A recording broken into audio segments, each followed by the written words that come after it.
Guys, back out in the garage today, and I'm working on the Ram this afternoon. Looking to install one of these airlift air spring kits.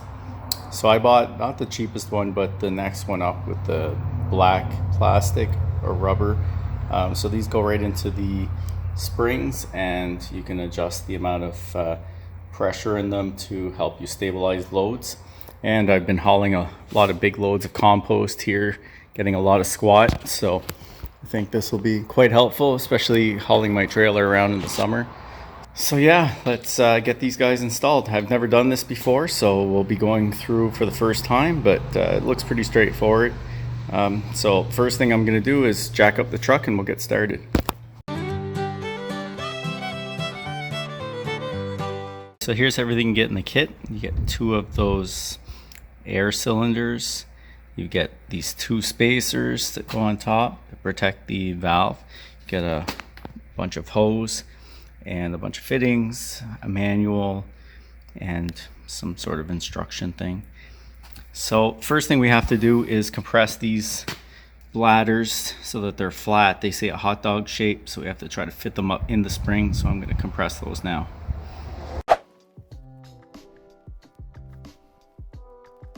So now we have to try to squeeze this big thing in between the coils of that spring.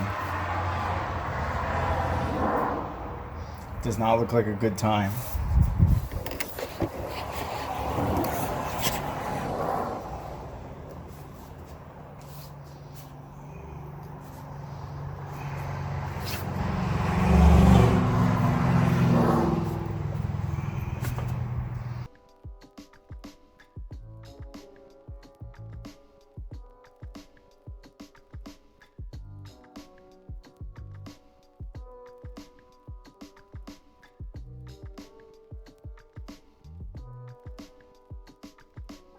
Well, I got that first one in, and as you can see in the video, it was quite the struggle. One thing I didn't mention earlier is I saw in a forum somebody mentioned that when they made the hot dog bun shape that the manual talks about, they put a bunch of tie wraps on, so you probably saw I had that there. And this one I folded a little bit better. The first one I used my vise because it's pretty hard to manipulate this thing. It's tough rubber. This one I put all my might into it, and I managed to get these tie wraps on. It doesn't have a twist in it this time, so hopefully it stays that way. The last one had a bit of a twist, and it was tricky to untwist at the end there. So let's get this second one in.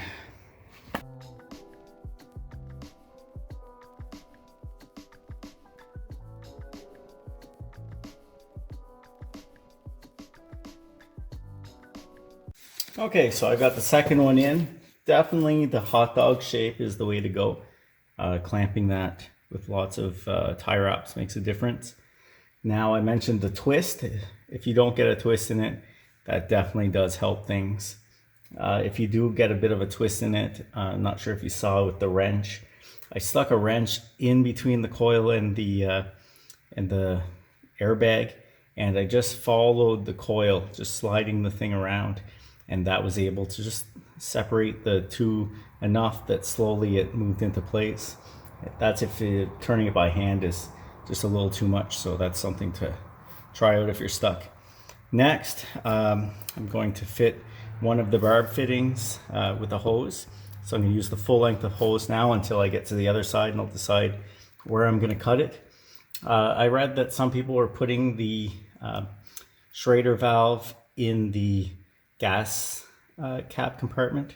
So I'm going to see if I can't do that. I like that idea because then it's really close for an air compressor. If you want to pump it up using like your cigarette lighter plug and a little air compressor next on the driver's side. So that's where I'd like to be able to do it. So I'm just going to slip this little clamp on the hose first. Got a pair of pliers here.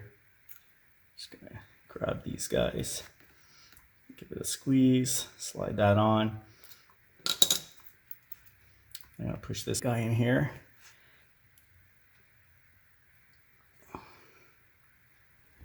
Okay. Then squeeze that again, slide it up. There, got this in place. Now I'm going to screw that on the top of that airbag cross it over to the driver's side. I'm going to tie wraps all along to make sure it's safe and clear, and leave a little bit of slack so that there's some room for the suspension to move on that side. And then we'll continue feeding the lines.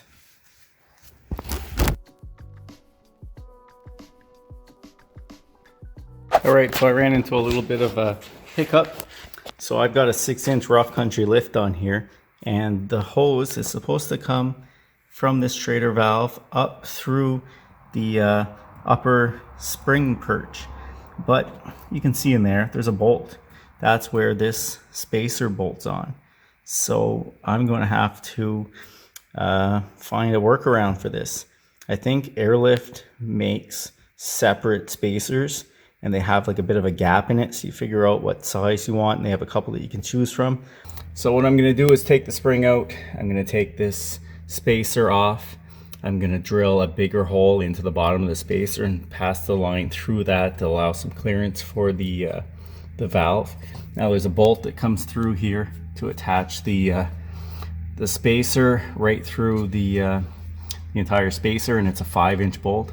So I think if I make the hole bigger, then I should be able to just attach it with a smaller bolt here at the top, and that should solve that problem. So I'm not looking forward to taking those springs back out, but I guess it's what I'm gonna have to do.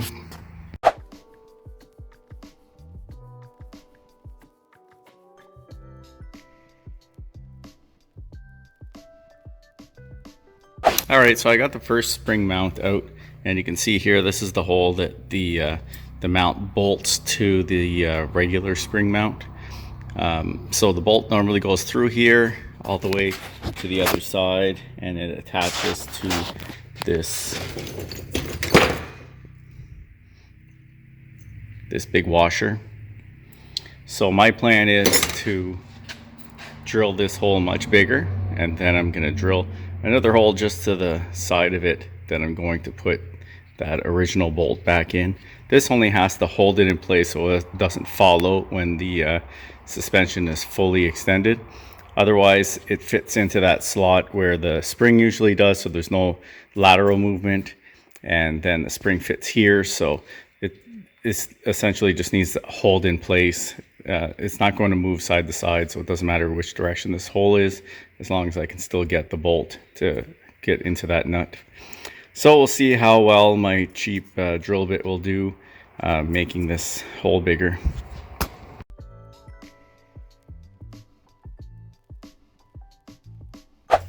Alright, so that looks pretty good. I tried the bolt out, and it should reach quite well, and that should be enough room for the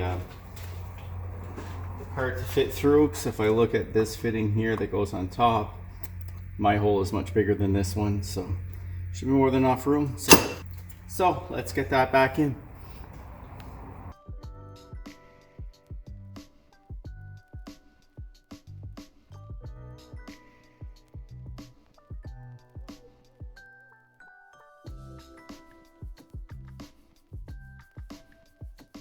All right, so we can see this looks a lot better.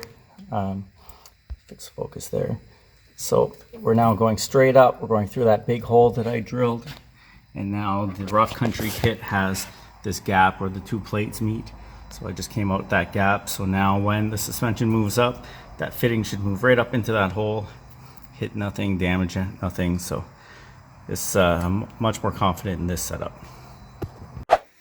Okay, so I've got both lines run and connected to the airbags. Now I'm going to connect them to the T, and I'm going to follow the fuel line up here to the door and see how I can drill a hole here. It looks pretty accessible in the corner here, so you can install that, follow the fuel line up. Get that started now.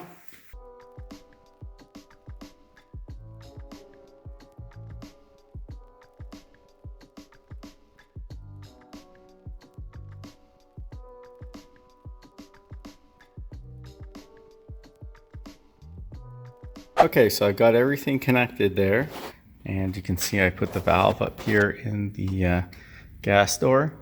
So it says to charge the system and do a 24-hour leak test. So I'm going to put about 30 psi in these. It's closing in on midnight, so I'm going to check in the morning, see if it's lost any. Then I'll start putting the fenders back in and everything, and we'll see within 24 hours. If it's lost more than 5 psi, then I'll have to recheck some fittings. But so far I'm pretty happy with that setup, so let's charge it up and see. Okay, I've got it all charged up. The first time the Schrader valve stem was leaking, so I had to change it for one of the spares that comes in the kit. And now it seems to be holding, so we'll check back tomorrow and see if it needs any adjustments. All right, so it's been about 14 hours since I filled this up, and we lost about 1 pound, so I guess that's not too bad. So we should be within the 5 pounds in 24 hours limit. Okay, so I've got the other side done. I've got the inner fenders back in. Everything's all buttoned up. I'm going to lower the truck off the jacks. We're going to see how much it squats. I've got 0 pressure in the airbags now. I'm going to inflate them to the 30 pounds. We're going to see if that makes any difference without a load. I don't expect it to. And then tomorrow, if the weather's nice, I'm going to go for a load of compost. Then we're definitely going to see some squat, and we're going to add some air, and we're going to see what kind of a difference it makes with that load.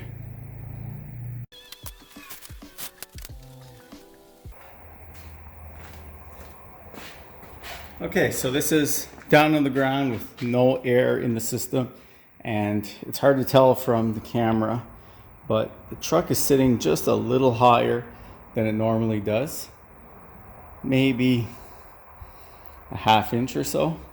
That could just be because I've had the shocks and the springs stretched out for so long, and once I roll, it's probably going to settle more.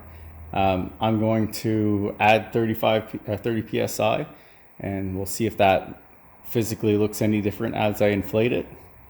And then I'm going to take the truck outside, and like I said, tomorrow I'll do a proper load and we'll see what it looks like.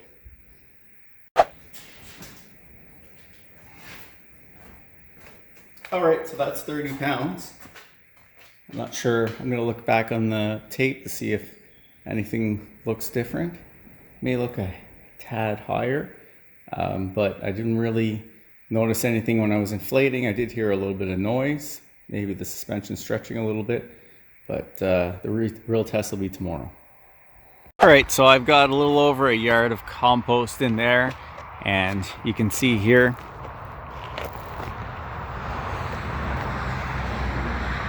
the truck could not be more level. You can't even tell that there's a load in there. And honestly, the drive, I could not believe how well this thing drove. Like a Cadillac with this load in here, you almost couldn't tell that there was a load, other than the fact that, you know, it accelerated a little slower, braked a little harder, and, you know, it was a little bit more body roll from being so top heavy. Amazing how well this thing works. All right, so now I've got about 30 psi in there, 25 or 30 psi. So what I'm going to do is just set the camera on the tripod, and I'm going to let the air out of the airbags, and we're going to see how much it drops down.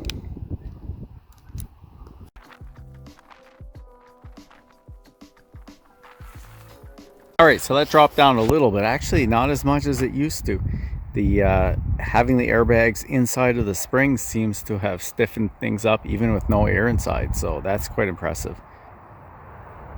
To work unloading this compost, but I hope you guys enjoyed this video. If you did, please give it a thumbs up. If you haven't subscribed to my channel yet, please do, and I'll see you in the next one.